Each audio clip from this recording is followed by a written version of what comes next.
Hello. Hello. Hey, folks. It's Pat Monahan back with you here on the Patcast. I'm going to warn you guys, this week, the podcast is not for the faint of heart.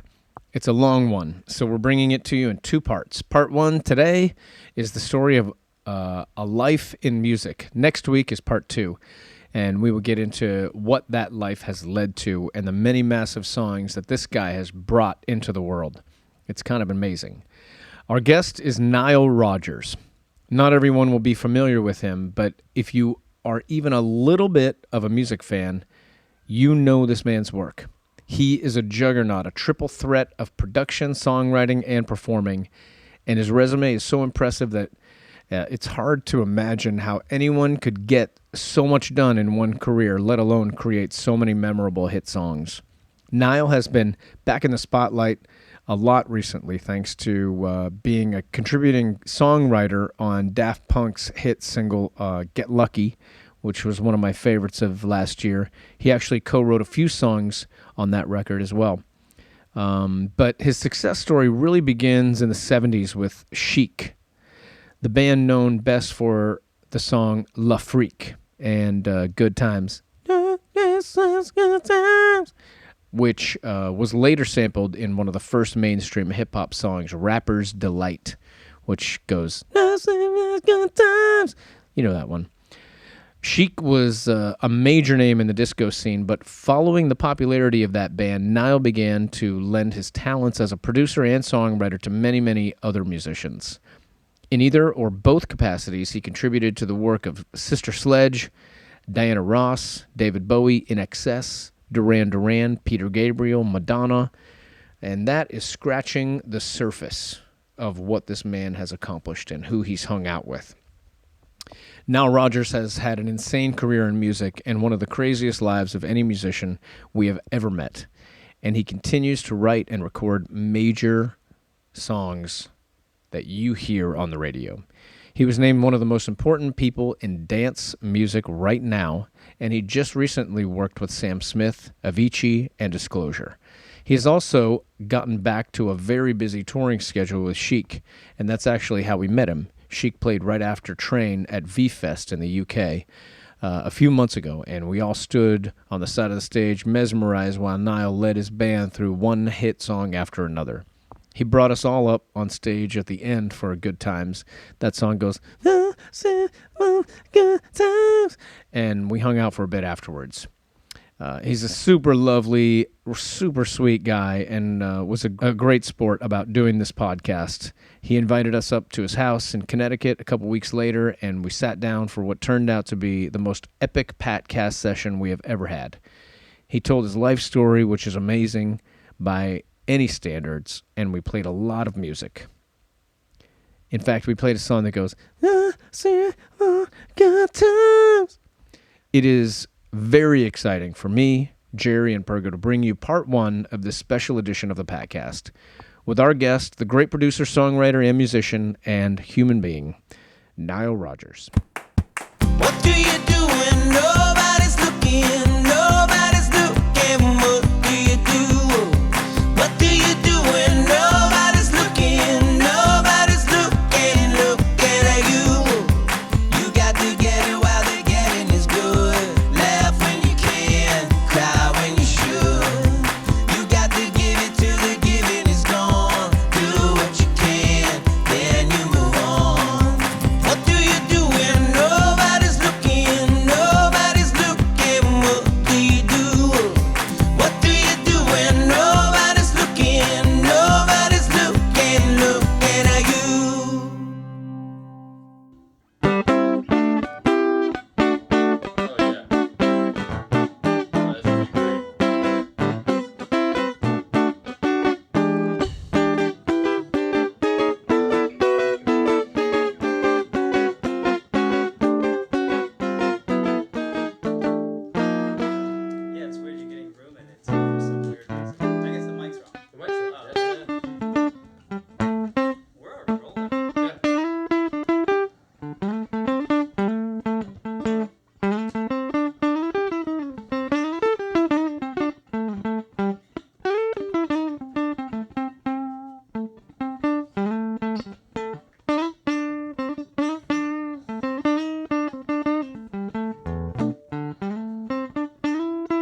Man, I think the best way to introduce you is to go back and just to give people an idea of the songs that you've been a part of. Get Lucky was your most recent, but before that was Let's Dance, your band. Chic had La Freak, Diana Ross, a million things you've done, man. I mean, if you go into your discography, things you've either written, produced, or been a part of on some level, just played guitar on, like Steve Winwood records. Like it's so deep, but it's not even close to ending. Like you're an anomaly. No one is like you, and I just want to talk about so many things that I'm going to run out of time because you got to leave at 4 a.m. and it's almost 9 o'clock at night, and we need 2 or 3 days. But I'm here with a man named Nile Rodgers. Hi, Nile. How are you? Hey, man. Good to see you. Thank you so much for spending the time. I know I think we're a busy band, but you're busier, man. You're taking a flight out tonight to go to, like, where are you going? Curacao. I believe that's it's part of the West Indies. I think. Curacao is a Dutch, obviously, island. So maybe it's Dutch West Indies or. Are you doing a private show or like? Yeah. Well, we're doing a big festival. We're doing the North Sea Jazz Festival, which they have a branch of it in Curacao. North Sea in the Caribbean. Are you performing as Chic, so the same group that we saw? Yeah. Because we met Nile at V-Fest in London just recently, and the band that you put together is ridiculous. It was so... I mean, it was the perfect festival band. Thank you. Everybody there was going ape shit. There were probably 50,000 people watching. And then every band that played was on the side of the stage watching you because you've influenced all of us in so many ways. Can I go back to the beginning of your life, though? Because I think part of whatever the universe or God did, they brought this person into the world that you basically are this ball of music energy, and you have survived some stuff that a lot of people just wouldn't have survived. Like your childhood sounds kind of crazy, man. Yeah, it was. I mean, so you're a New York kid, right? Yeah, I was. Both your parents were heroin addicts. Heroin addicts. Yeah, that's a tough start. I didn't know that. I mean, did you have siblings? Yeah, but because we're far apart, so my mom fell pregnant with me at 13. Oh, so, baby. The next kid didn't come along for another 6 years. But then my mom was suffering from postpartum depression, but they didn't know what that was. Yeah. So she was threatening to kill him every day. Oh, and my. So then they moved him in with his paternal grandmother and shipped me out to Los Angeles with my maternal grandmother, her mom, because it was just those days. I mean, so she was going out there to work. And my mom was, going to see psychiatrists every day. And then when she had her third child, I guess the postpartum depression had ceased. But the third child, she gave up for adoption. Do you have any connection with either of those children? No, they're my boys. The thing that's been weird about my life is I sort of made it, meaning that I could play music for a living since I was 19. And when I got that job, my mom said, "Oh, I think I'll quit mine." That's smart. She's a smart woman. Yeah, I guess. So I've been supporting my entire family. Which band was that? I was with Sesame Street. That's crazy. I want to talk about that too. Yeah. But this is, I want you to be able to finish. So how do you connect with your siblings if one of them is adopted, and how do you find him or her? No, they all live with my mom now. My mom basically has a hippie crash pad that's like all amazing in Vegas, this big, gorgeous mansion. They've recreated Miami Beach in Las Vegas. And it's called Desert Shores. And you go in, it's like Collins Avenue, Biscayne Bay. It's like sailboats and all that stuff in her backyard. And it's this ridiculous thing. And it's a semi-gated community. It's a gated community with no gate, so you go like over. This is where your mom currently lives? Yeah, it's man, ridiculous. You took good care of everybody. Yeah, no, it's ridiculous. So my 3 brothers live there with her full time, and it's totally a crash pad, but a fly one. And you're taking care of it all. Oh yeah, no, totally, 100%. No, the house is in my name. Is that something you do because I don't know. Why would you be like, yeah, that just makes sense? Man, it's really a long story, but because my mom had me so young, and she was a heroin addict, I was always living with different relatives. Yeah. So I was moving around a lot.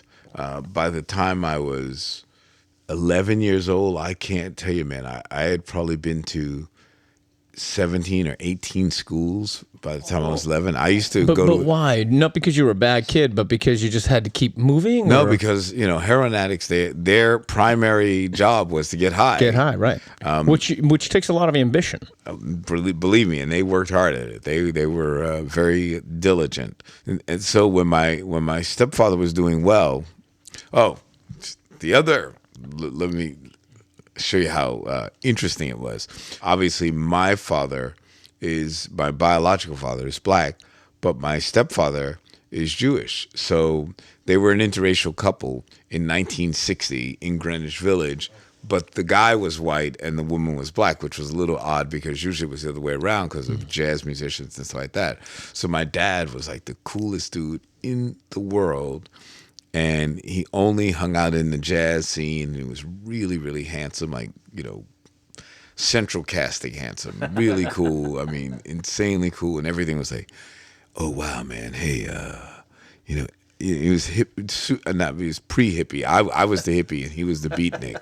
He spoke to me in slang all the time. Everything was, This is your biological father? No, this is my stepfather. This is your stepfather. That's cool. This is the guy yeah. that raised me. My biological father was a musician, and he was working with the day that I was born, he was working in Philadelphia on a television show that eventually became American Bandstand.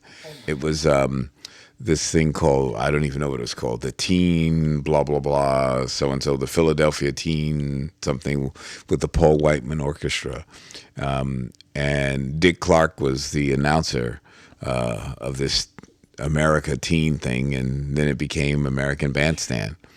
So I had a colorful childhood, but it was lonely because by having bohemian parents, they only lived in places where there were no kids. It was only like, actors and musicians and drug addicts and, and chess players and stuff like that. So I was like, I was like, that's what so I did what they did. So, did that include drugs? Were you doing drugs that early? Well, I didn't. I did drugs very early. I started out sniffing glue at 11 years old. Yeah, the thing is that I didn't want to be like my parents. How funny is this? So, like to me, I didn't want to be a heroin addict. That was, first of all, that was expensive. How do you, how does an 11-year-old become a heroin addict? I can't afford to be that, right? It's like, we would buy glue, which was really cheap, and you can get it and, pretend you were making model airplanes and cars and stuff. Sure. So I did that a lot. And then an interesting thing happened. I met this guy named Dr. Timothy Leary, and I didn't know who he was because at this point I was living. I tell you, I was shipped off to Los Angeles to live with my grandmother because my mom was nuts, and she was a danger to herself and others. The others were chiefly myself and my little brother. Anyways, I met this guy, Dr. Timothy Leary, and they asked me if I wanted to take a trip. I thought that they meant to go and to how old were you when you met? I was 14. Oh, was he on the bus at that time? Yeah. Around? So the whole you met him. Yeah, on the bus. No, the bus was there, but we didn't know that they had anything to do with that. This is in Los Angeles It's now, in LA, right? yeah. So I know I'm jumping around a bit. So we were we used to go to the skating rink in Los Angeles, which was on Sunset Boulevard, Sunset and Western, and then they had another venue sort of diagonally across from that called the Hollywood Palladium. And the Hollywood Palladium had this event called the Teenage Fair. And we went to the Teenage Fair and we saw like all these white kids with long hair, like in their faces like this. We're like, whoa, who are those guys? We had never seen anything because we were living in the hood. So was that cool, or were you like scared of that shit? No, it was amazing to us. We didn't know who they were. We were like, what are those guys? And we walked over and we were high on glue. And so we were overly friendly. Yeah, and we're like, wow, who are you guys? And they went, How long would a huff of glue keep you up before you had to take another one? Do you remember? Those days, I don't quite remember. You just kept going whenever you felt like you were coming slipping. Well, it was glue sniffing was an art in and of itself. We would take these popcorn bags that we'd get out of the vending machine. They were like the perfect glue bags. Okay. They were like this big, and right. and they were sort and of you line the bottom of them with exactly. glue. They had this glassine kind of quality to it, and you'd like do this whole thing, and you know. So we'd have the bag, and oh man, wouldn't you pass out a little bit, right?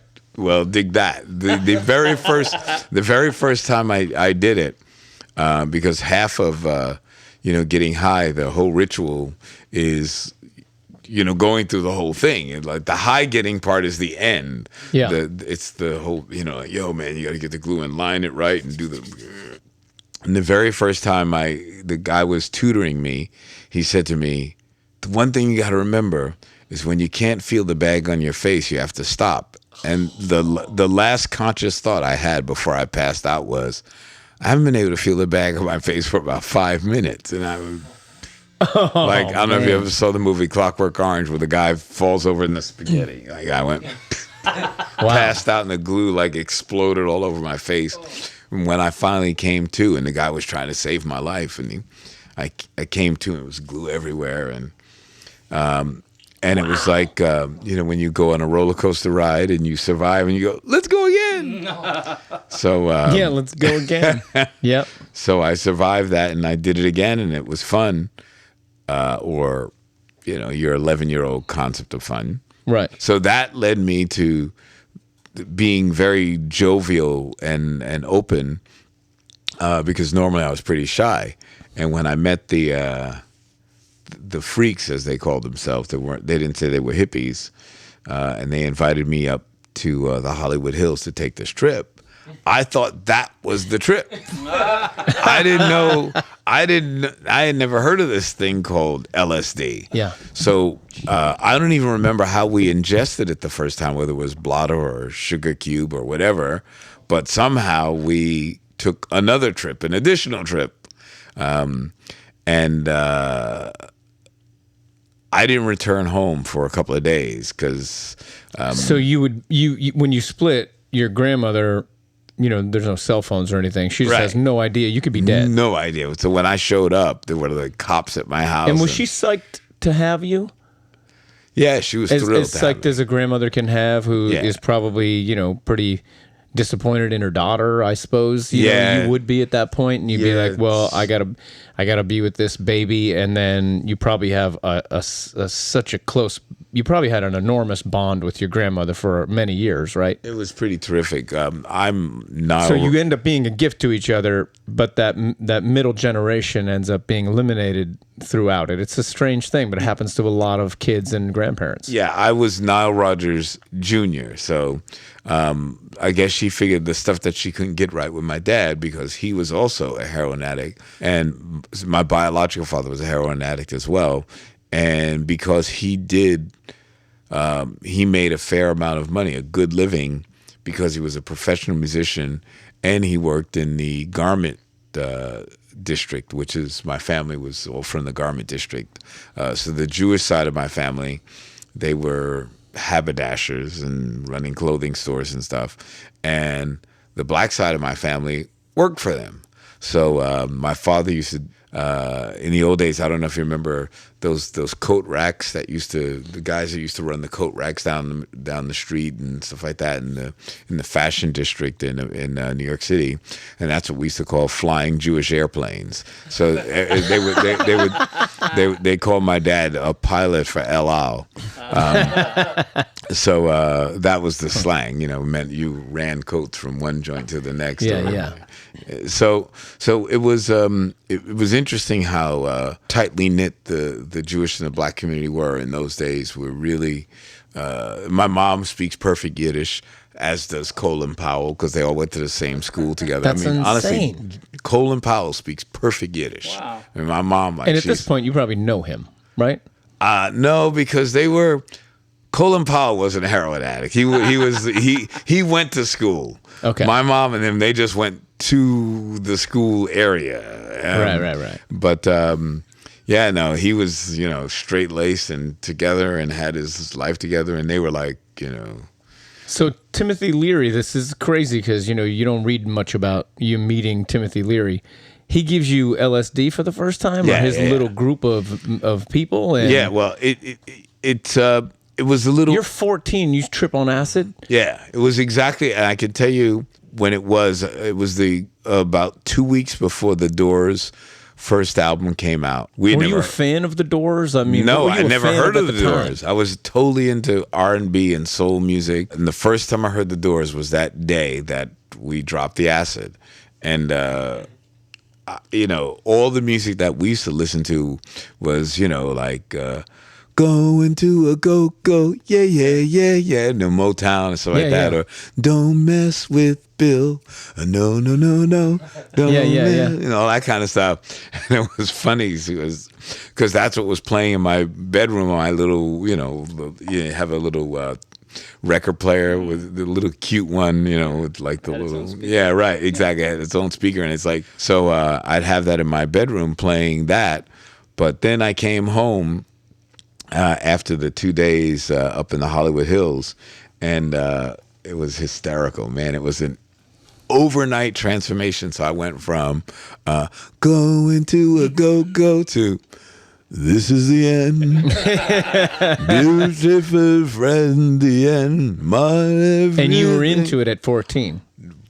Into it. So because you listened to it while you were tripping, so right, it just for like a day and a half. It was like going and having a religious escapade in the desert. It was almost. It was comical. It was like textbook. So we were standing up. We had a cathode ray tube with cathode ray television set with no picture tube inside. Right. So it was empty, and it just had like what we used to call on the East Coast angel hair. And on the West Coast, they called it glass hair for Christmas trees. And they had Christmas lights just flashing while the Doors played. And, it was like, come on, baby, light my... But they played this song, The End, over and over again. And then, so I come back to the ghetto going...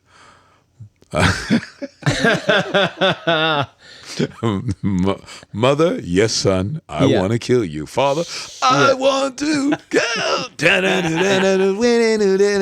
And your friends are like, man, you're not right. You're gone. I'm gone. I was like, So I was into the Trogs, them, surf bands, and this all happened. So do you continue the trend of tripping on acid? You looking for acid now?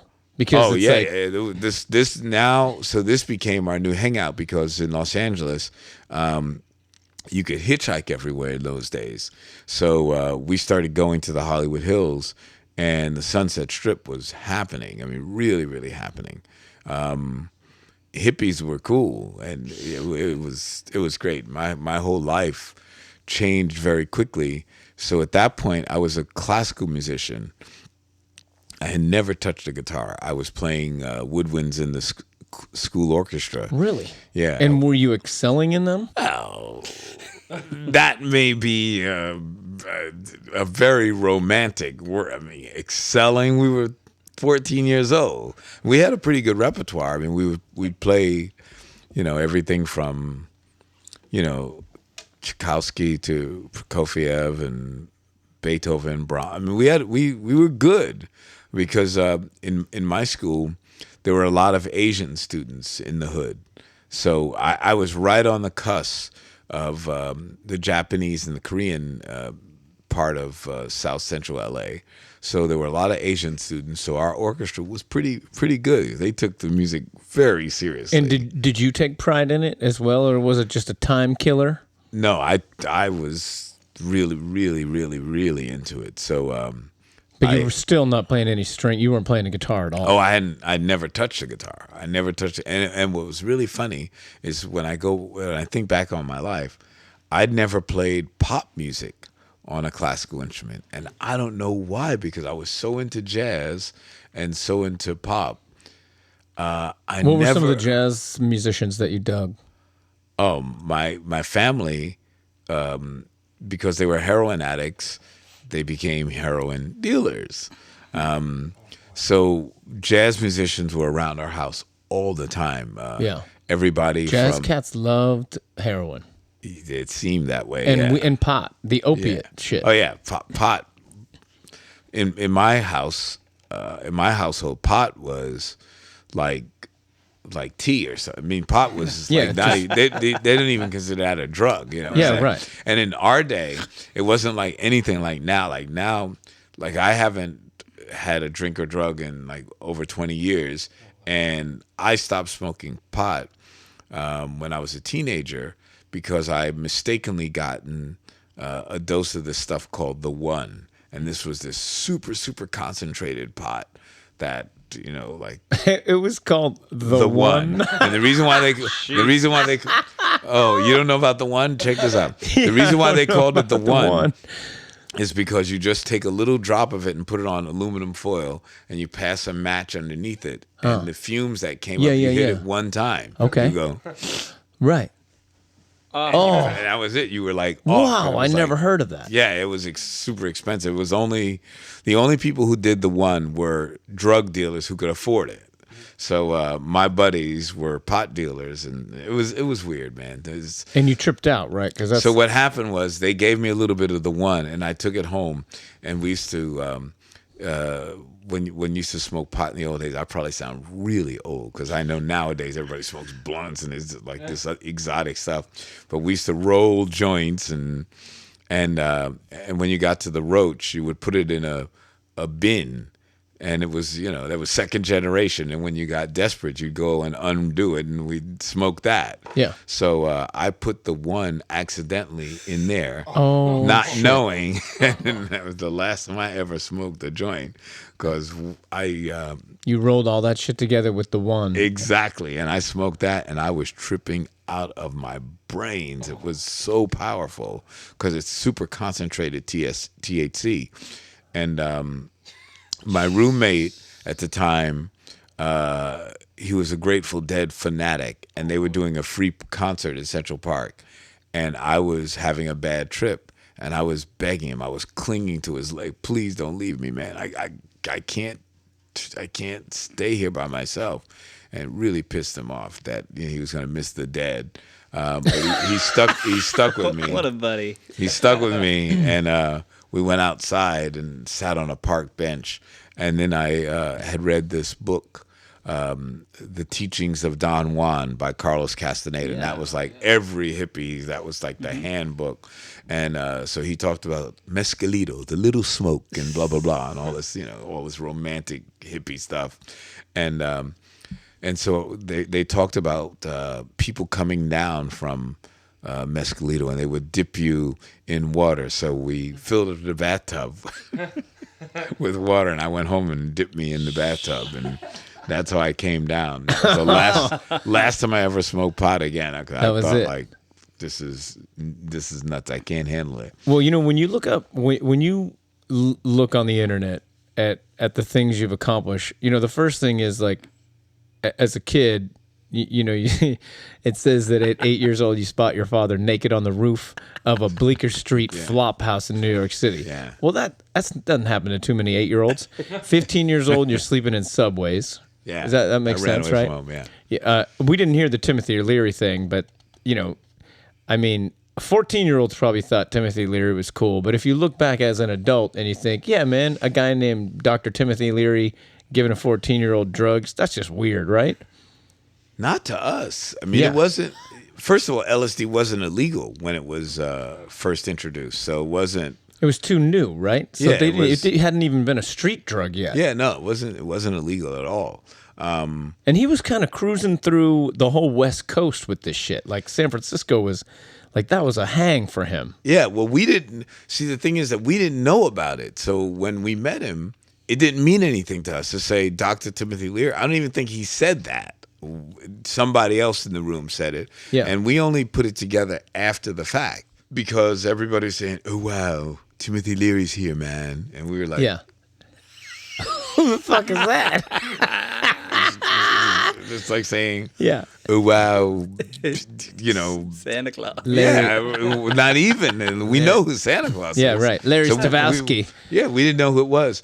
But what's really interesting is that, so years later, fast forward, now I become Nile Rodgers and I'm making pop records and stuff. So I go to this fancy Hollywood party, this big Hollywood agent, his daughter had a party. And so I go to her house and blah, blah, blah. And the guest is Timothy Leary and his wife. So I say, Doctor, I probably didn't call him Doctor, but I said, yo, Tim, whatever. Do you know that we met when I was a kid? And he went, really? And I said, yeah. We were, when we were kids, we imitated or emulated the artists that we like. So we were into the Temptations. So believe it or not, as a 14-year-old kid, we would go to the skating rink dressed in shark skin suits, right? With ruffle shirts and cufflinks, with wraparound cufflinks. And we were all cool with white shoes. We used to call them Italians and stuff like that. We were wearing white Italian shoes. And that's how we dressed at 14 years old. So I said to him that I met him, and he then proceeded to tell everybody at the dinner about our meeting because we were probably just as wacky to him as he was to us. Because, I mean, how often do you meet 14-year-old kids who got roller skates in their hands with shark skin suits on? Yeah, that's crazy. And so he tells everybody the story of meeting us, and I'm like going, wow, this guy who's really famous remembers me? That's amazing. Cool. Okay. I'm going to take a minute right now to talk about something that I think is pretty great. It's called Swirl. It's SWORL. It's a photo framing app. It's a free app. It allows you to print, frame, and deliver beautiful wrap photos, quick and easy, and all from your iPhone in less than 3 minutes. But here's the thing, like a guy like me is just surrounded by people that just kind of have whatever they want. So we always wonder, like, what do we get somebody as a gift? And this ends up being the perfect idea because you can take pictures, send it to Swirl. They send you back this beautiful framed photo that you took, and then you gift it to your friend. They'll send it right to their door.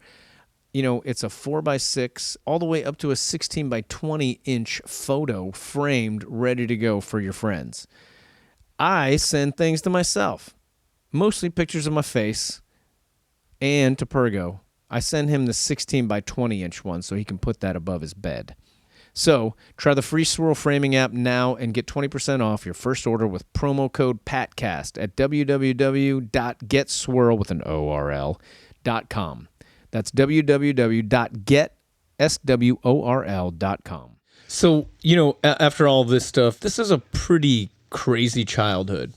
When does music become something that actually even seems possible? Because to me, like from hearing your story so far, it doesn't look like that's the road.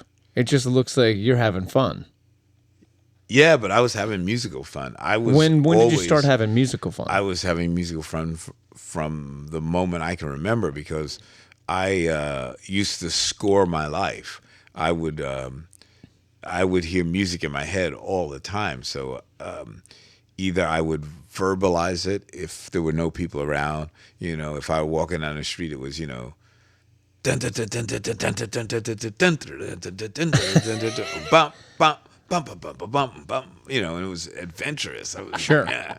And then if it were, if it was tricky or if I had to sneak around, it was, You know, it was proper score, and because I was doing classical music, It's proper score. No, it was sure, real no, I score. get It it. was like the real deal. I was like, you know, if I opened the door, it would have, you know, dun dun dun dun dun.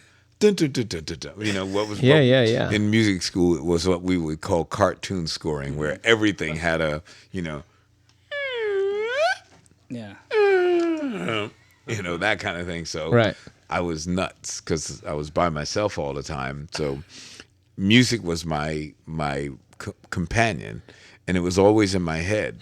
That's a really cool way to put it. And it's just It's true. It's always been like that. So by the time I picked up a guitar, which was 16 or 17 thereabouts, Where do you find a guitar to even pick up? well, my grandmother died, unfortunately, and then I had to move back to New York to live with my mom. How was that? Did it scare the living shit with my out of mom? you? Well, I mean, you know, wasn't it scary to have your caretaker who was really taking care of you pass away, and then you have to move back to what you knew before? That was probably pretty scary. Or were you like, whatever, man, I got this? I have to really be straight up and say that all I did was stay in their houses, so to speak, because prior to that, like when I was very young, I was moving from place to place to place to place to place. I was incredibly independent. I had jobs at a very early age, so I had my own money. And when you're a kid and you have a job, all the money's yours, right? You know, you don't like kick into the house. You just Yeah, go, sure, wow, right. I can go buy a skateboard and I can, Yeah. you know, and whatever. Yeah, I just slept, you know, in my grandmother's house. We didn't really socialize that much, Right. Because she was working a lot. She was running her own business, and I was.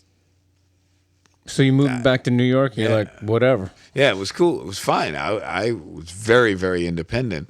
So, And do you, like, you didn't have any problems with, like, kids picking on you or any of that shit, yeah, right? sure I did. Oh, you yeah. did? Oh, man. I Why? What would there be to pick on? a lot. What was it that you lacked or that you had that people would have been funny about?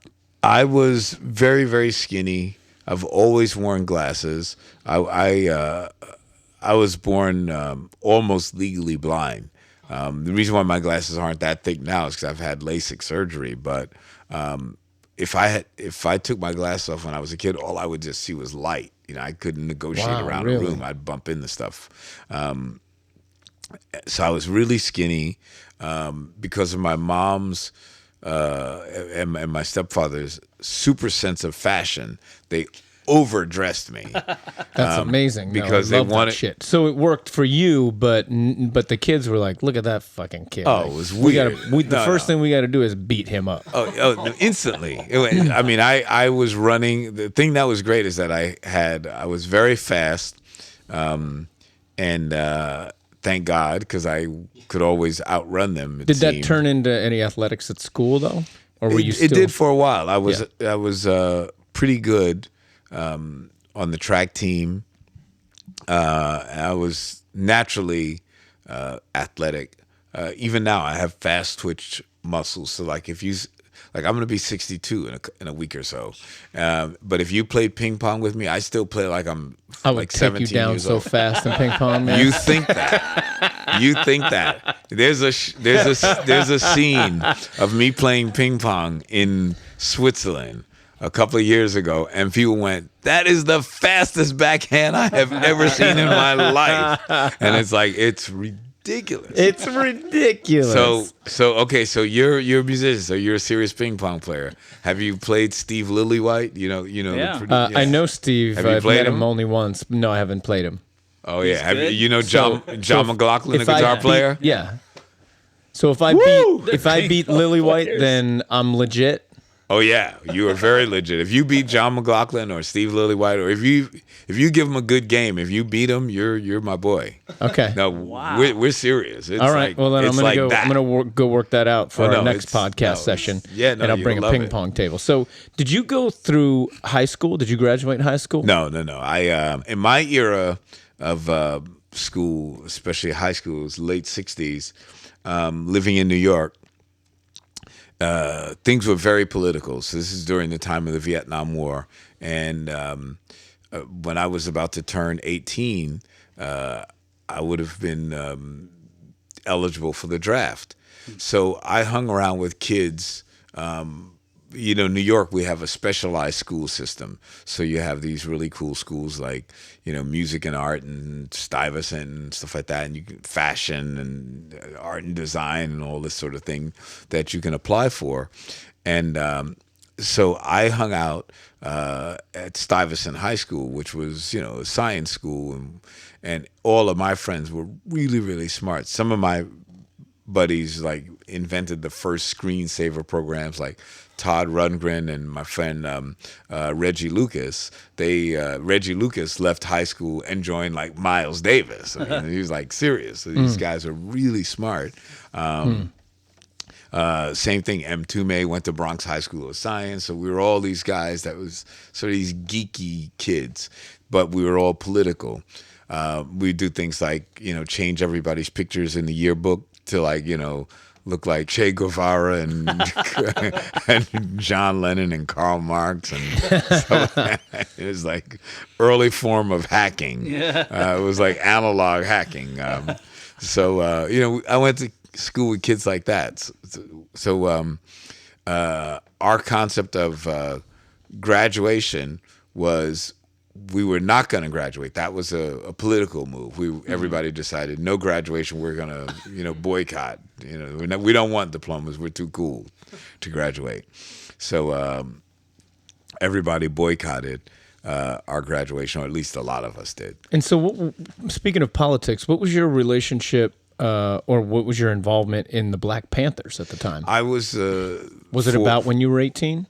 I was younger than that, a little younger than that. I was when I joined the Black Panther Party, I was 16 years old. So you fully became a member of the Black Panther Party? Yeah, I was the subsection leader. Did you ever get to hang with Malcolm X? No. I was what they call cadre. I was subsection leader of Lower Manhattan section of the Black Panther Party of the Harlem branch in New York. And what was the goal? Like, what were you told that the goal of the party was, and what was like your fantasy of it? Well, my fantasy was, at 16, I sort of graduated to the Black Panther Party. So when you were a hippie, we were singing like, he's 5'2" and he's 6'4", and I with missiles and with spears, and that kind of stuff. It was, he's a universal soldier. So you're doing that. So you're doing folk music and that kind of thing, and then the music gets progressively harder, and then it's like wah wah down wow thing. You make my heart sing, baby. You make everything groovy. So you went from folk music to a little bit harder, then psychedelic. We all went off, and then the music got political. Chambers Brothers' Time Has Come Today, and then Sly and the Family Stone. So the music and our politics sort of went hand in hand. So when we were singing folk music, we were just like, peace now, what do we want, peace, that kind of thing. And the next it was hell no, we won't go. And then it moved up to who's gonna survive in America? Very few Negroes, no pigs at all. And stuff like that. You just got more radicalized. And so but when you think of how this affected your life musically, because we haven't even gotten into your music life yet, which I think is like as deep as anybody has gone. How much is all this affecting your music for the future? When you're listening to this and it's kind of it's molding you who you are. Like these are your parents, basically. Your parents are your experiences. Yeah. And the music that you said was basically just your traveling partner. Like, you're cruising with the dude in your head. So I was, I know we're all over the map here, but my life was no, it's not though. We're right. We're right on. Like okay, cool. Because this is all building. We haven't done.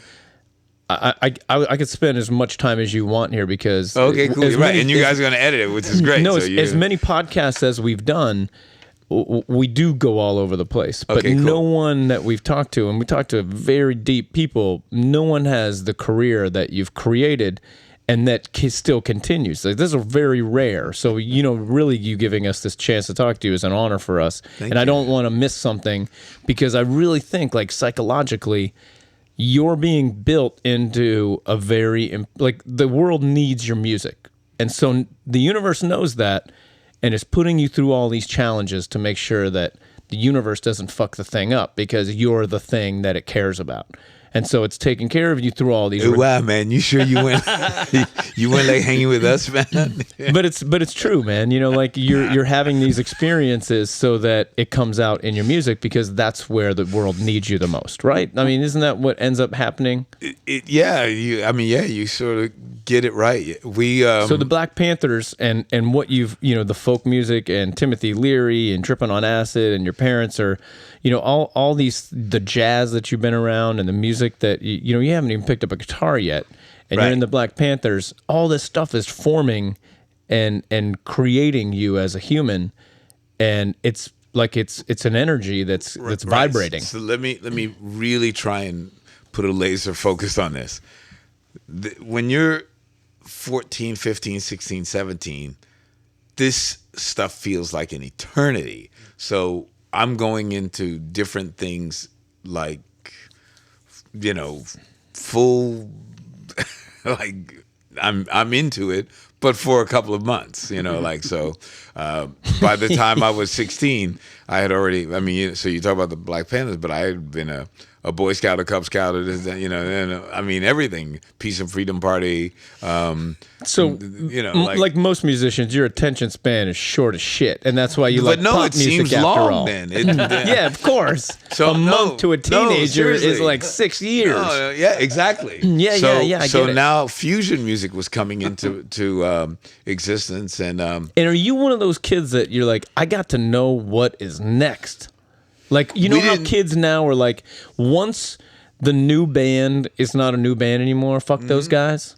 You know what I mean? Were you like Well- that as a kid, where you're like, if this is the new thing, I'm in, and once it's not the new thing, I'm out? we weren't Maybe that not consciously? we it didn't feel like that. It just happened like that because music was changing so fast, and as we were hormonally developing, the things around us. So once again, I got to really put this in context. So I'm 61, soon to be 62. So I'm in an era where this is the women's movement, bra burning, free love, sex was aplenty. It was totally normal when I was a kid to meet a girl that day and go to Central Park and we'd have sex in the bushes and stuff like that. It was like totally normal. It was completely normal. And you never had problems. Not normal now. You got that, Pergo? Yeah, maybe it is normal now. I don't know. You never had problems with girls, right? No, I did have problems with girls. I was like lame to an extent because everybody else was really cool, and like I said, I had the glasses and stuff like that. But for some reason, when you were hippies, chicks were really open. It was like there was all right. I'll ball this lame dude for a night. It's good. Women were really starting to become free and open, and like sexual freedom was a big deal. Like at my house, like my mom and my stepfather, it was really funny. Like you would come to our house and it were like, stacks of Playboy and my parents are cool. Like they used to read Playboy for the articles, Sure. Like they were Yeah. My dad would lie to me about that shit too. I get it for the but no, articles. they really did though. That's, No, I know. They had good writers. So I grew up at a time where there were no ratings for films. So any kid, if you coughed up the dough, they would let you in to see whatever movie was playing. So I grew up on art films and things like that. And whether they call art films with, full frontal nudity, that meant art, So I would see foreign language films and all that sort of stuff. And That was intriguing to you, or it was was it just amazing. what was playing? A little of both, Yeah. because sometimes they sucked. But Yeah, because you just, you're here to see whatever you didn't see, right? We had the movies were the grindhouse format, so you would see 4 or 5 films, and in the old days, you never went to the movie theater. When they would post the start time of the film, it would say 2:50. That didn't mean anything. You just went there when you went there, and you waited until it cycled around. So you would see the movie from the middle. It was so weird. It was so different than it is now. You just went to the movie theater, and we would spend all day there. You just go there and watch movies. And so all this music is changing. You're going to art film or anything that you can see. And the Black Panther is just a thing that you did, just kind of like the music that you played. It was just a thing that you experienced. But what a cool experience, right? I evolved into the Panther. So before that, did you meet people during this time that you stayed friends with? Yeah. When I first met Kathleen Cleaver, imagine Kathleen Cleaver to me was mythical. I mean, it's the big afro, and she's gorgeous, and blah blah blah, and the wife of one of the founders of the Black Panther Party, and she came in to reprimand us because we didn't know at the time that the Black Panther Party was infiltrated by the FBI, and they had the whole COINTELPRO. It was just horrible. It was so it's amazing the thing that America has done.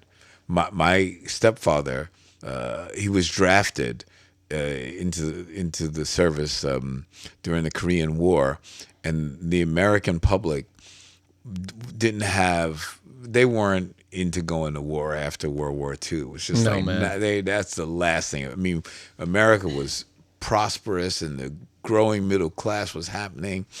So my stepdad was basically taken to Korea in handcuffs because he was a deserter. And once they got him on the boat, it was like, okay, take the handcuffs off, and that's it. Now, if you want to jump overboard, knock yourself out.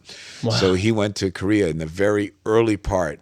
It wasn't even a war yet, and the American government stayed something, and I'm not just saying this, so I'm not just some radical, hippie conspiracy guy.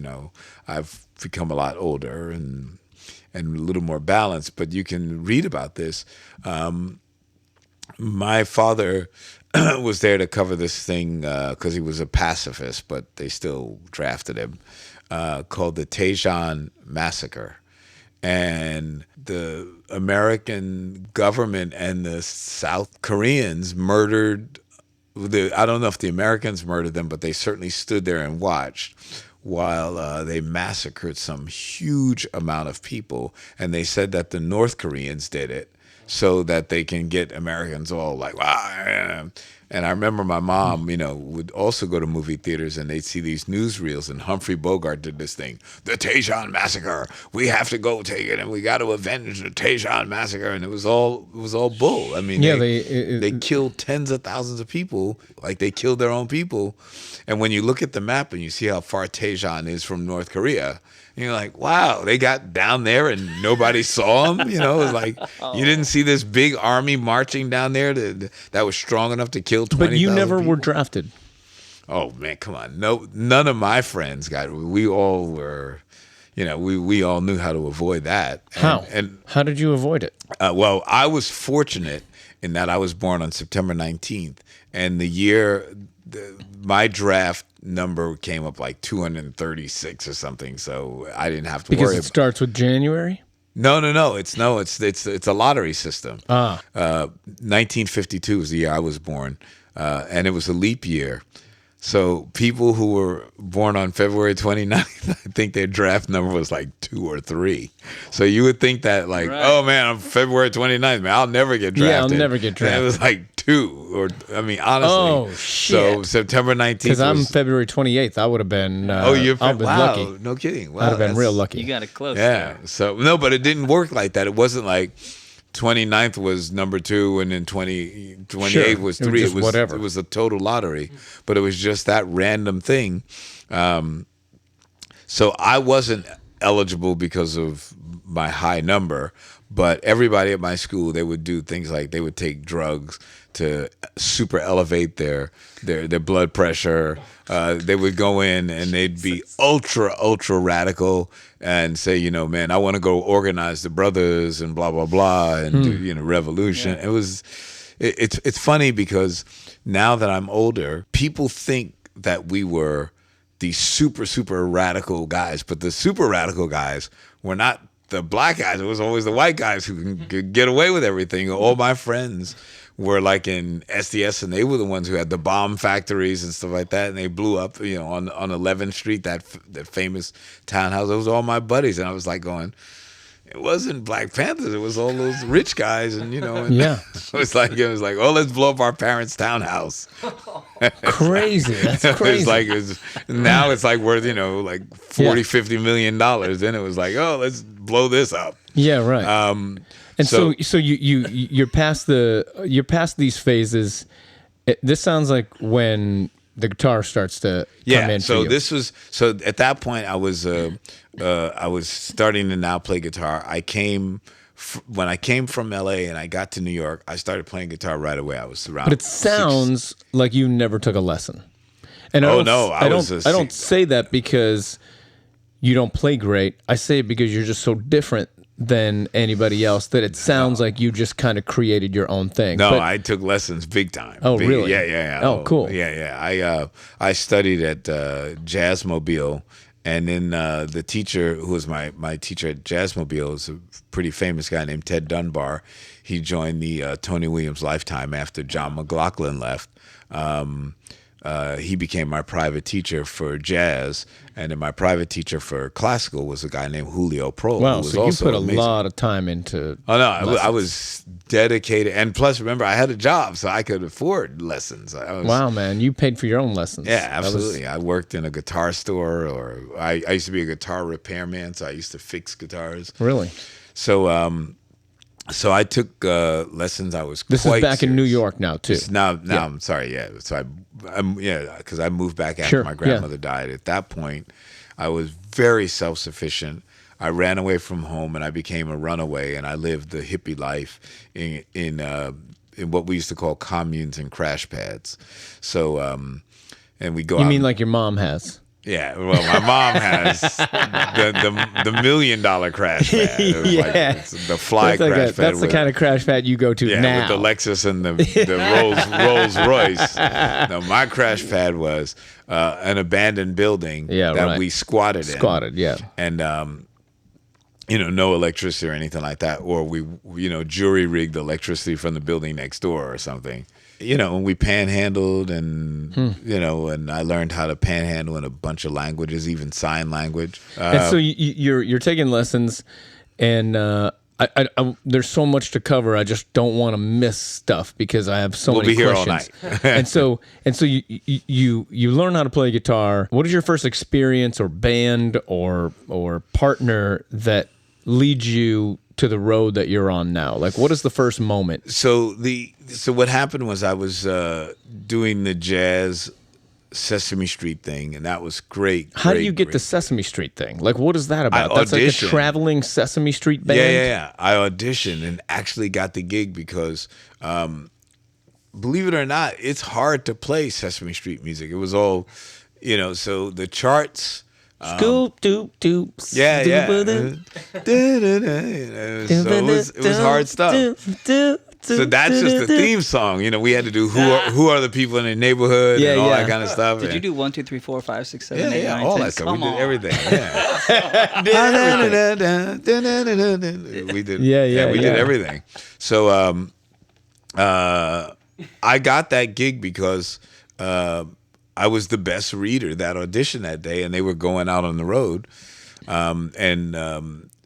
So Carlos Alomar had the gig right before me, and he left to go to the Apollo Theater house band. Because you ended up doing that too. Right, because Carlos left the Apollo to go to join David Bowie's Young American. And so you just kept following that guy. I was following Carlos, following in Carlos's Carlos footsteps. knows what he's doing. I'm going to follow that guy. Yeah, and it was all not planned. It was just But had you met him and been? Oh yeah, no, we're all friends. I mean, Yeah. my when I finally got my own record deal, Carlos's wife sang all my first hit records. I mean, we were all one big family. Luther Vandross, Carlos Alomar, that whole clique. I mean, it was we were all. I mean, Luther was in Chic for a second, right? Yeah. He taught me how to produce vocals. I mean, to this day. Matter of fact, yesterday. Russell over there, we were working on a vocal, and I was like, Russell, man, we need to Chicify this, man. And so Luther is the one who came up with the whole staccato approach to our vocals because we were very poor, and we had to cut our records like jazz records. So we would get them, that was it. One take. You got tape. Yeah, so we had to be aware of sibilants and things like that. So Luther taught us how, when we were doing background vocals, only one person sings the S. So when you listen to Chic records, when you listen to Good Times, it's actually hysterical because we're just singing Good Time. Oh, that's crazy. These are the good time, and only Luther is going. Oh, really? Yeah, and we go, freak out, little freak.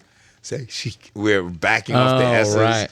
Because and Luther's on that record. Oh yeah, when you put all that early stuff. So when you put up the tapes, you can hear it. You don't hear any S's because we didn't want it to go good times. Yeah. These are the good times. I heard. It's funny. Hey everybody, I'm going to stop for a second to talk about something that I wish existed a few years ago when we recorded Save Me San Francisco in London. We took the tube from our hotel to a different part of London to record, and every day I would listen to books on tape. And I wish this existed because this is an incredible new subscription that you can get. You can listen to whatever you want, fiction, nonfiction, bestsellers, every category of book you can imagine. It's unlike streaming and renting. With Audible, which is the name of this amazing new creation, you own your books. It's free on an app on iPhones, Androids, and Windows phones. You can download and listen on your iPhones, iPads, iPod, Android, Kindle Fire, Windows phones, and over 500 MP3 players. So here's what you do. You got to go to audiblepodcast.com and then /Patcast for a free 30-day trial.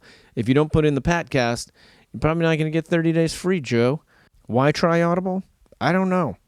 Because you want to be awesome and you want to be a better person. So get a free audiobook of your choice and a free 30-day trial membership by putting in audiblepodcast.com /Patcast. There you go. Funny that you mentioned jazz records, but I heard an interview about where where scatting came from was that these jazz artists had enough money for one take. Right. And if you forgot the words, you better sing some shit. Something. And that's when that happened, like, and then it's like, oh, damn, that's not so bad. That sounds plausible. I'll go for that one. And so, yeah, I mean, there's like we talk about a lot, the three of us, Jerry and Pergo and I, were just talking about classes in the world, and how you almost have to support classes in the world so that there isn't one class. Right. And it's not because you don't want people to suffer or you want people to suffer, but it's because necessity is the mother of invention. And without wanting, then we don't create as human beings, right? I mean, don't you feel like if you were born in an upper middle class family, do you think that you would still be where you're at? Do you think that the whole path is what matters and it's not just... Yeah. I can't tell anything because I was given up for adoption when my mom had me. She went back and retrieved me after I believe her maternal instinct got the best of her. Everything would have been different had things not happened the way they happened. Sure. Had I not met Bernard Edwards the way that I met him, my former partner and the greatest bass player I ever met. And you got a pretty all right bass player too in your in Oh no, dude. But let me explain something to you. But even Jerry, your bass player now, is like his favorite bass player in the world. Right. is from Chic. Right. He's he was the greatest of all time. So let me be a little bit super proud here. So I grew up, in the Village, playing with jazz guys or punk bands or whatever. We didn't call it punk rock in the early days. It was just punk, and I've never played with like lame people, or else I don't do it. So I've always had really exceptional bands, and we grew up in the fusion era. So we're all trying to be, John McLaughlin and Dave Holland and Lenny Wayne. Like, these are all my buddies now. These are my boys. Like, I play with John McLaughlin like a lot now. And, I beat him in ping pong once. No, I didn't. I never did. I was gonna say, bro, I bow down because my man. I don't know how old he is now, but he's like me. We play like we're still teenagers when we're playing ping pong. Yeah, so that's what we grew up, emulating those guys. When I was a kid, there was a group called the Blues Project. And Danny Kalb was the lead guitar player, and I used to sit on his stoop, just like wanting to carry his guitar someplace, because we were fascinated with the whole fusion-esque thing that was going on in music, because there was the San Francisco psychedelic jam bandy hippie thing that was going on. But then there was also the much more sophisticated New York sound that was happening too, and were you a part of the creation of that New York sound? I don't know if we were part of the creation, so to speak, but we were definitely in the mix. I did my autobiography a few years ago, and I went around and I had to clean up some myths, because the rock and roll press is pretty. It's not that accurate. Like, I realized that a lot of people would write stuff because it's the cool thing to write, but it's actually not really the truth. It's sort of the semi-truth, or the truth from their point of view, because they were in the mix and they wanted to be cool. I was a Kung Fu student. And when we were... Of course you were. Yeah, right. I mean, I did everything. Like, I was like... no, that's what I'm saying. When you're a teenager... Remember you killed a panda? No, when I was a teenager, you did everything. So, like, we evolved into the Black Panthers, but we were like, we did the whole Nichiren Shoshu Buddhism thing, the Hare Krishna thing, and so and so. I mean, by the time all about getting in the experience. Yeah, it was just. I mean, well, because there was some really cute girl, Sure, from Scientology who would walk up to you and go like, hey man, do you know who L. Ron Hubbard is? All that stuff. Of course I do. Well, he's a friend of mine. And they would. I don't like to talk about it because some people take it serious. Like Herbie Hancock would be serious, but like they shakabuku'd you, and we did all of that, and we were doing this like every other week. So it was like you meet somebody, and they would talk to you about this, and you get like knee deep into that, and you were heavily into it for a few weeks, and you were dedicated. You would ting, ting, ting, ting. Hare Krishna, Krishna Krishna, Hare Krishna, Hare Hare, Hare Rama, Hare. Just everything. Did you ever meet the Beatles during this point? You want to hear a funny story? Weren't they starting to get into this? Please. My girlfriend was Julian Lennon's babysitter, which basically made me the de facto babysitter, because she was an actress, and if she did the gig, it was like, okay, so. We just played in Monaco, which is where Julian lives now, and every time I see him, we always laugh, because he was like going, "You're the babysitter from hell." So my girlfriend worked for the Lennons, and then she also worked for Twyla Tharp, who was the great choreographer, and I wound up getting married to Twyla Tharp's housekeeper for like $2,500. And stuff like that, so she could become an American citizen. I got $2,500. Wow, $2,500. I was like, wow, this is incredible. That's incredible. It was amazing. And I was like, now I could take guitar lessons like 3 times a week. So man, that's amazing. Yeah. Yeah. So I had this. I mean, it was a really wild childhood, all over the place, and this was all of this stuff happened before I was 21 years old, because when I was doing the gig at Sesame Street, it was 19. You Apollo were was 19 20. during the Sesame Street gig. Yeah. Apollo was 20, and then 21, Bernard became the band leader for a group called New York City, and we had a hit record that kept us gigging for a couple of years. Was the Sesame Street band as good as the Frank Zappa band? No, we were good. We were good, but we weren't. We were pretty good, but we weren't like, we were not Frank Zappa and Steve Vai. So you go from Sesame Street to playing in the Apollo Theater Band. Yeah. Right. When does Chic get formed? When do you meet Bernard? Do you meet him? I meet Bernard in the Apollo around band? the same time that I'm at the Apollo. Is he in the Apollo band as well? No, he's not. How do you meet him? Like, how does that guy not end up in some band being the baddest ass bass player you've ever met? Everything in those days was always about girls.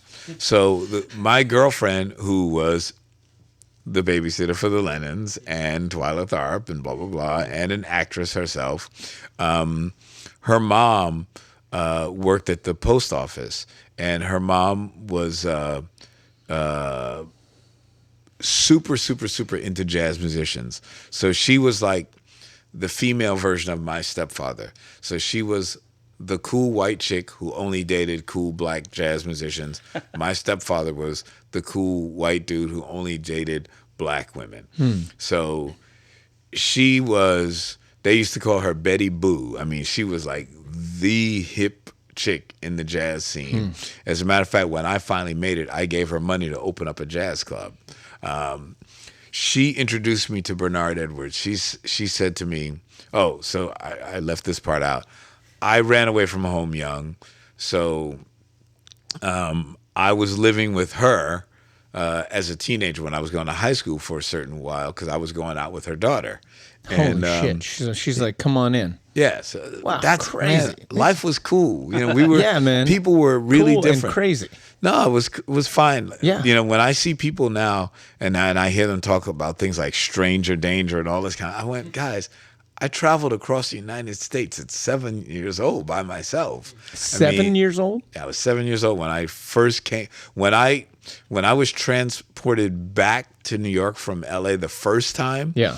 Was because I set the national truancy record at 7 years old. I cut school 75 days in a row, and they kicked me out of the parochial school system and sent me back to New York. And I flew on a prop plane all the way back to New York City on a TWA Super G Constellation by myself. And it was like no problem. And I used to, and people, it's funny. When I was a kid, I remember reading, I was really into the Marx Brothers because they were just geniuses, and they really were funny. They were and great musicians. Oh, and, were they? I didn't know that. Oh, you're kidding! The No, I Marx didn't Brothers know. were extraordinary musicians. So Harpo Marx was the one who his shtick was he didn't speak. He was the Marx Brother who just pantomimed everything. Didn't he have a horn? Yeah, right. The bicycle horn, right? Yeah. So he put out his autobiography called Harpo Speaks, and I remember reading this. I was really young, and Harpo Marx left school at 9 years old to get a job, and a lot of the places that he worked, I worked at as a child too. So when you grew up on the Lower East Side, you worked at the Jewish delis and all that kind of stuff. And to this day, I'll meet somebody, an older person, and they'll say, Orthodox Jew or whatever. And I'll say, really, where are you from? And they'll say, blah, blah, blah. I'll say, wow, I used to work for Leopold Zippen. They go, Leopold Zippen, that's my uncle. And I'll say, I work for Gus the Pickle King. Gus the Pickle King. I mean, to have a job as a child in New York City in those days was not weird at all. And it wasn't weird for a woman to let her daughter's boyfriend live with them and go to high school. All, man. That's so crazy. Everybody was so cool. I mean, it was. Would you do that currently? Would you do that right now? Would I do what? If you had a daughter who wanted her boyfriend to live with you? Well, here's what stinks about That's a no. American. No. Here's what stinks about American society, because I would, but I find, like, I'll watch the news and I'll see people getting arrested because they let their kid. I'm like going. I saw in the news a couple of years ago that a woman got busted because her 10 or 11-year-old kid, she let him take the subway from 59th Street to. So I would like, if you grew up in New York City, we didn't have those proper the yellow school buses that pick up the kids. We took public transportation. So you got a bus pass. Sure. You caught the subway. You caught the bus as a child. We were elementary school. That's how you went to school. So we took the Have been a train. safer society too. I mean, No, maybe you just it's bull. hear more. No, it's bull. Because if you look at this stuff, if you look at psychological journals and they talk about child molestation and stuff like that, it's exactly the same as it's always Except been. maybe it's more talked about now. That's all it is. In the news more. It's all it is. And parents are all wacky and weird. And it's funny to me because as kids, we're naturally adventurous. So, me and my buddy, we tried to hitchhike to Brazil after reading the Burroughs book called the Yahe Letters. But the Pan American Highway didn't go that far. I want to say this on behalf of all parents. We're all real glad that we weren't your parent. Because, man, you would have made us nuts, man. Nah, man. It was... Do you have children? No. You've never had children? Been married, no children. Never been married? Hey, you've no been children. married. Well, yeah, but that was... Hey, you got married for $2,500. Yeah, I was married and divorced. It was part of the contract. Well, now I'd love to play bits of music with you if we can. Yeah, sure. Because always love to do that. You go Nice. see Brian Ferry, right? You go see Roxy Music. Yeah. And this Boy, is you jumped. Okay, sure. No, that's but, cool though. I mean, That's no. We're in like the 70s. Yeah. All right, yeah, you're right. And 70s. so we go from like you're playing music and you meet Bernard, but the band name Chic comes from you seeing Roxy Music. No. Is that true? So here's, How does that here's the deal. So we were in a band called New York City, and we had this hit record called "I'm Doing Fine Now," without you, baby. I'm doing fine now. So we were touring on that record for a couple of years, and we were in England. And the band put out their second album, and it didn't net any hits. So the group broke up. Exactly. We were like, oh, there it is. That's our joint. New York City. Get down. double intro? So we were called the Big You Apple like the Band. double intro, Nile. Remember the day.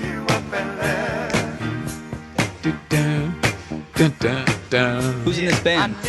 So Bernardo was the band leader.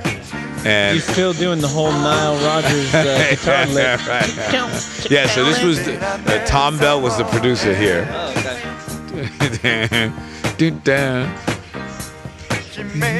How many hits left you got in that guitar of yours? Because I might need a couple of hits. It's a lot.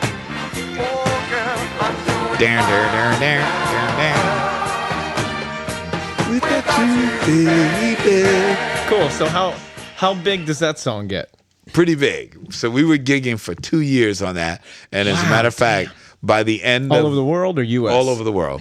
By the end of our 2-year stint, we were now the opening act for the Jackson 5 on their first world tour.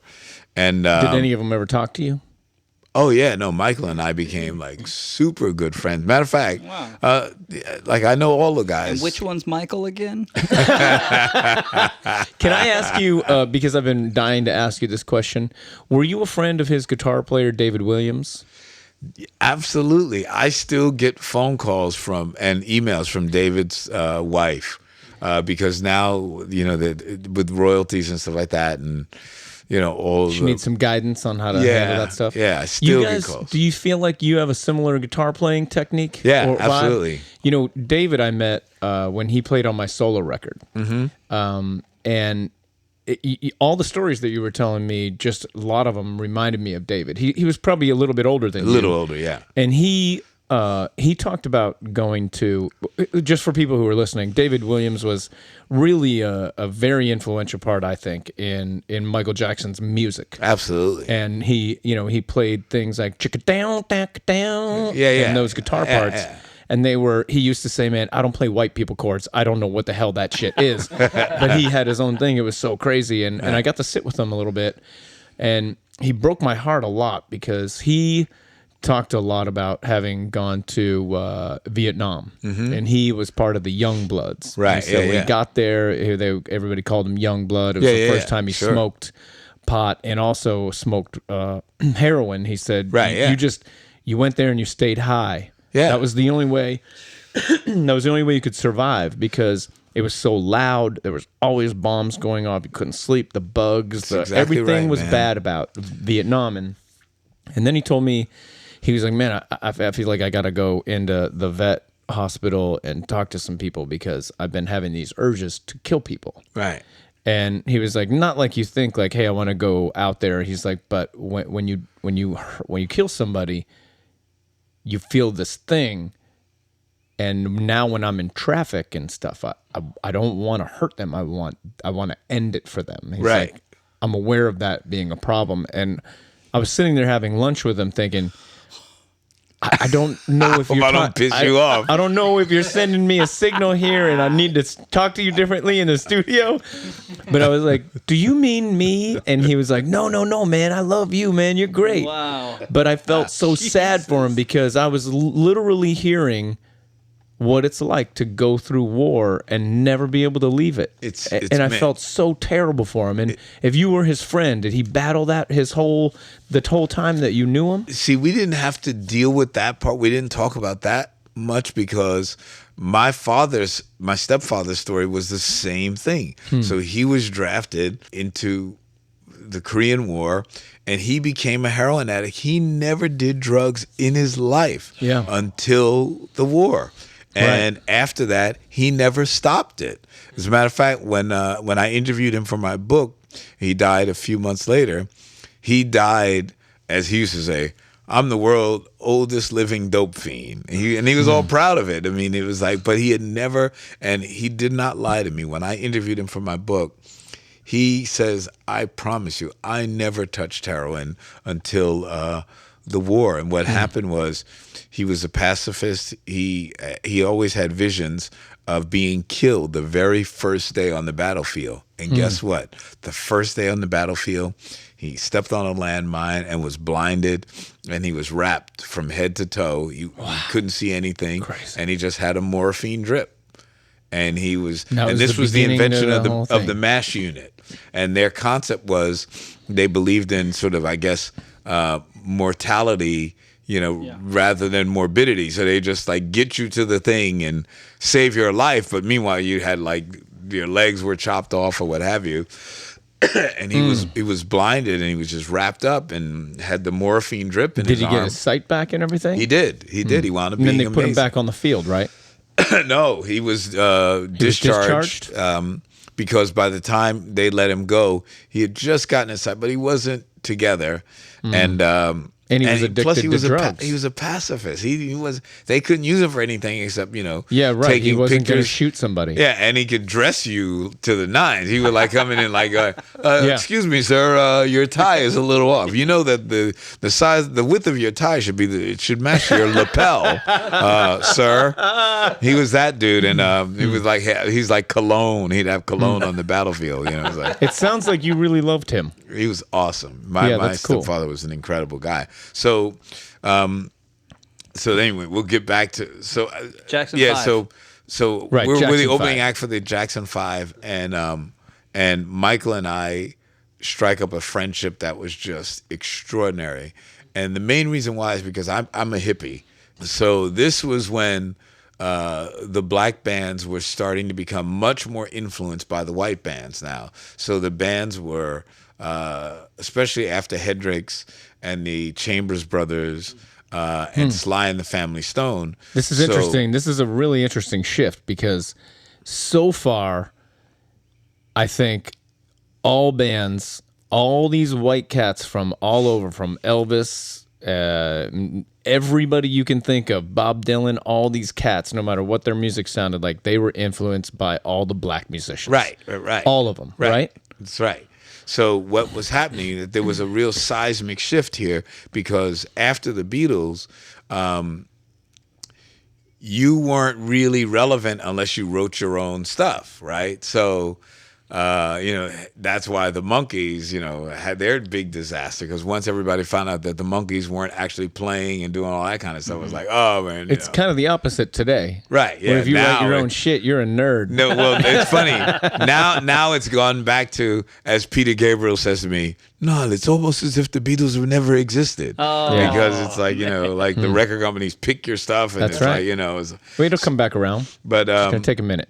So during this era, when the black bands stopped doing the choreography and all of the stuff that was happening before, Jimmy would just go out and just play and like, oh man, yeah, right. So the whole Smokey Robinson, the whole the Miracles and all that stuff that became and Gladys Knight and the Pips, that sort of became not quite cool. Then it was the Isley Brothers, just doing their thing. Just to interrupt for 1 second, because we looked it up yesterday.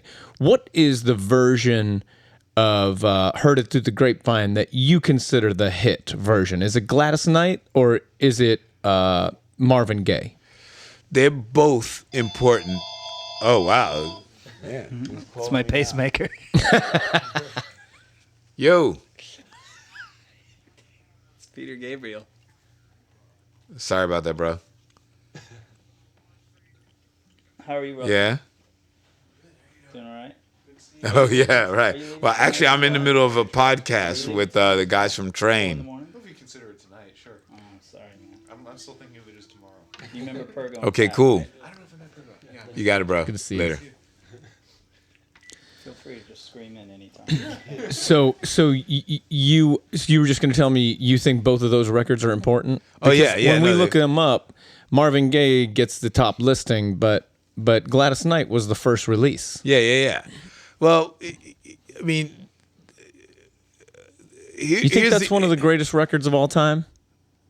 Oh, I bet you wonder how it's I knew. good, but that for me, as much as I loved Marvin then, and I thought it was great, I thought it was much cooler after he came back from Amsterdam and had the whole introspective cool period, and it was all about inner city blues and and all that stuff, and Mercy. It was once again, you got to remember, once that hippie transformation happened in me, and I started to identify more with the jazz roots and the fusion-esque thing and the free love and all that. The organized band, the sort of Motown-y type of thing, as much as that was important to me when I was a kid, I mean, believe me, like I said, we dressed like the Temptations. Things changed very quickly, and I became much more of a free spirit. So even though when we were backing up New York City, we all wore the same outfits and the jumpsuits and the whole bit. But when we were on the road traveling, I was my good old hippie self. So Michael would see me on the bus, and I was the only guy that was that freaky. Like, I would embroider my own jeans, and I'd have all the patchwork stuff, gigantic platform shoes, the big ones. And Michael used to look at me, and hippies would always, at least the ones that I was like, that I emulated, were. And you're still really young, so yeah. And he's really young. Old, yeah. So you're 20 and he's probably 15. Yeah, something like that.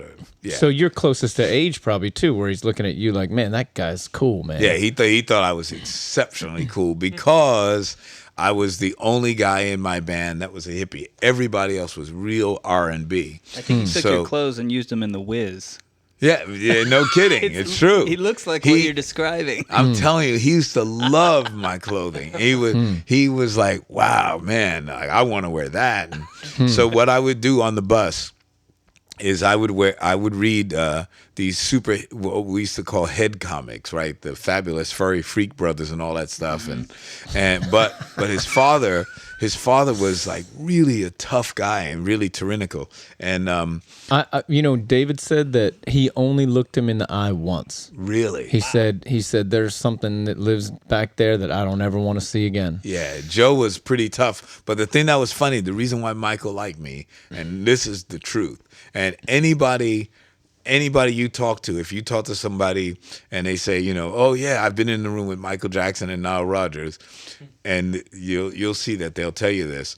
The reason why Michael liked me is because I was such a jazz snob. I could care less about being in this band. I almost wanted to get fired. So in those days, the big thing was James Brown would find people on stage, like if they made a mistake, and that almost became part of the show. Yeah. Like, so if somebody played a bad note, James Brown would go, $25. Because they didn't shine their shoes, right? Right, or anything.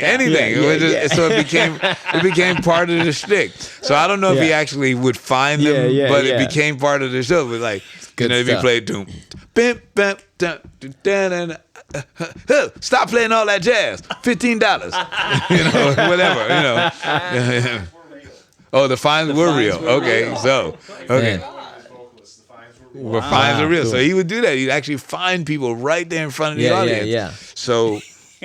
So Joe Jackson got into this, and because I was wearing, so the thing that was really popular in those days, if you go back and you look at bands like the Jeff Beck Group and all these bands, the trousers that we wore were called loons, and they were these very, very finely woven pants that were skin tight, and Except at the bottom. right, except at the bottom, we'd all have bell bottoms, right? So it was skin tight, and you'd have an imprint of your penis that would stick out. So Which is awesome. So it was like, it One of was my like that favorite was the parts of the thing, man. It's 70s. like there's a funny bit in the movie Spinal Tap with the where cucumber. we put the cucumber. The metal detector because he had it wrapped in And tinfoil. like, Is it true that and Is it true, Niall, that you didn't need a cucumber? Yeah, it was pretty true. Yeah, it was pretty true. So we would wear loons, and that was the thing. So you wear loons with no underwear, and that was the thing with big, gigantic platform shoes. And Michael just thought I was like the coolest dude in the world, and so this used to really upset his father. Like, and he would say, "Man, you can't dress like that here." I was like, "This is all I have. These are my clothes." And he would say, "Man, I'm gonna fine you if you get on the bus with that tomorrow. I'm gonna fine you." And I look at him and I say, "Well, if you find me, you're gonna find me in another band." Whoa. And Michael loved that. Every time he say, "I'm gonna find you," I say, "Well, you're gonna find me in another band." Wait, I'm struggling. You're in the opening band, but you all ride on the same We're bus? on the same bus, yeah, because Oh, it was, man. I mean, the Jackson 5 were big stars.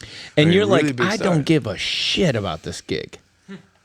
I It mean, wasn't you do, like but you that. don't. It was just, I mean, we were.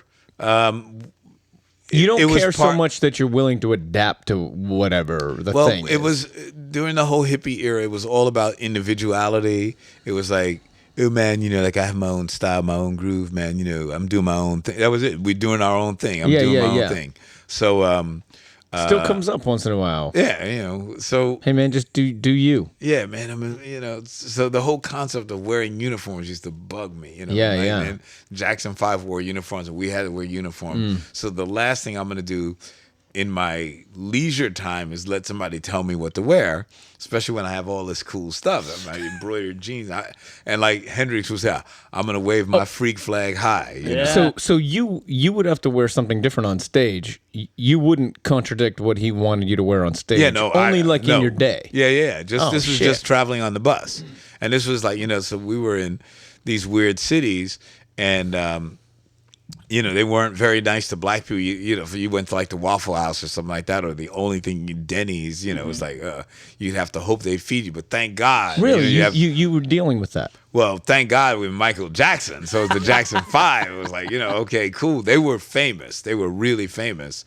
But yeah, we But dealt still, with it. I mean, you without the Jacksons, you would have suffered from all of that. Dude, you have no idea. I guess I don't. You have no idea what I've I been feel through. so terrible about that. Nah, Like it's- that's not a good feeling to like.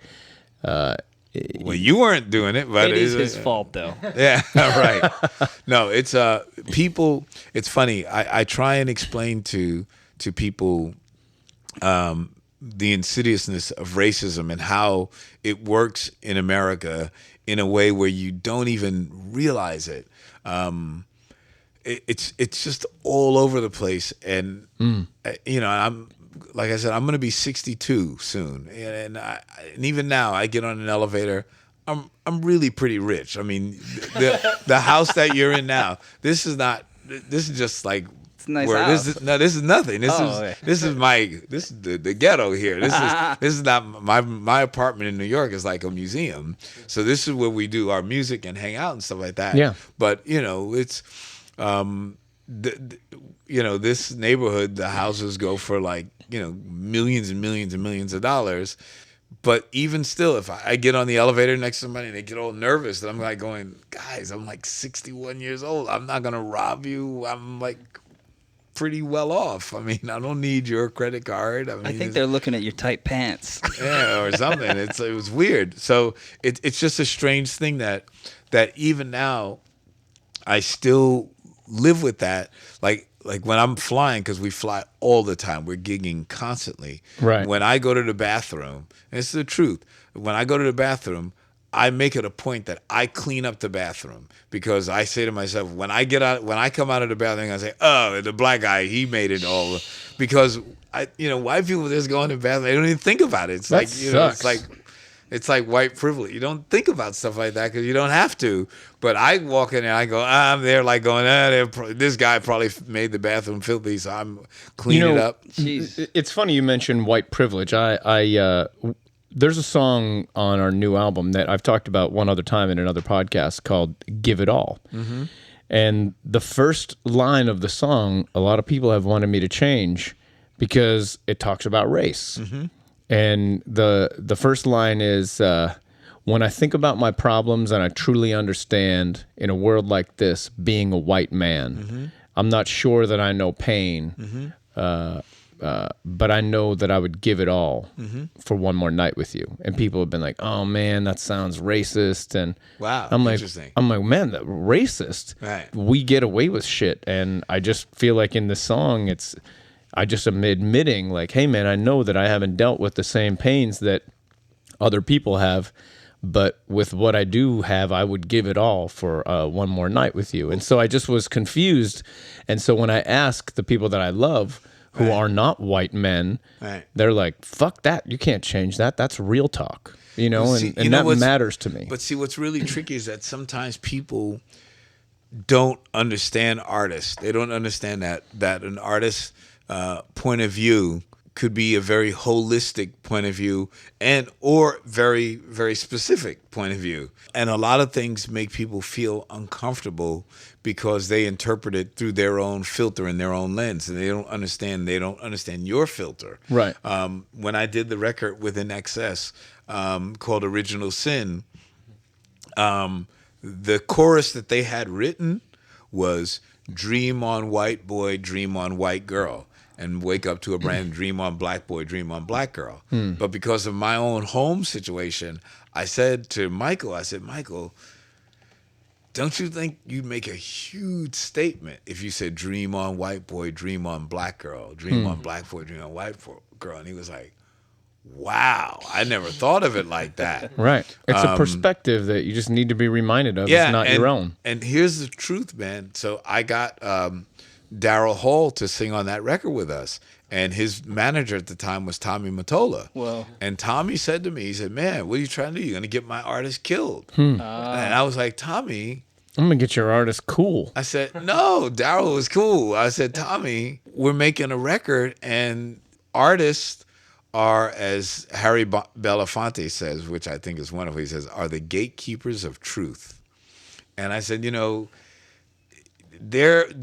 Australia people don't realize that Australia had a racial policy that was very similar to South Africa. I mean, it was you Wow, couldn't, as a really? black person, you couldn't move to Australia. And I remember the first black person I heard of moving to Australia, and it was a big deal. So white people wouldn't know about it because it wouldn't come into your life. You can just move to Australia, you wouldn't Yeah, think about it. right. But to a black person, we knew all about this. Really? So the first you knew black that you had to write some shit and sign papers and meet Oh no, people. no! and- It was, let me tell you something. The first black person that moved to Australia, sort of openly, and they admitted it. Now there were all sorts of expats that would have these jobs at embassies and stuff like that, and then they move their families in Yeah. and whatever. But the first black person who officially moved to Australia was this woman. She's still pretty famous there. She was in a play called Godspell. She was in the road version of Godspell. And they liked it so much because they love theater in Australia. They liked it so much, she stayed there.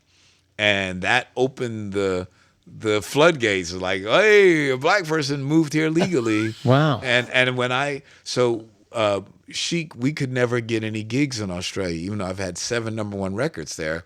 They don't know what my band does. So they go, oh, Chic, you're the guys who go Our Freak Out and Good Times. And I go, yeah. But we also do, so no promoters would ever hire us to play Australia because they would look at the available acts that were, in that genre, so to speak, and it would usually be Earth, Wind and Fire, Casey and the Sunshine Band, Kool and the Gang, and they would always hire them over and over again, and they'd look at Chic and they would say, and we'd pass on Chic. So we finally played Australia for the first time just 2 years ago. Wow.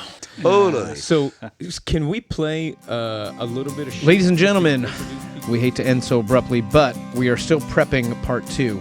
We're going to get right into some live songs on next week's edition, and we will bring you the conclusion of what is one of the craziest music stories we've ever heard.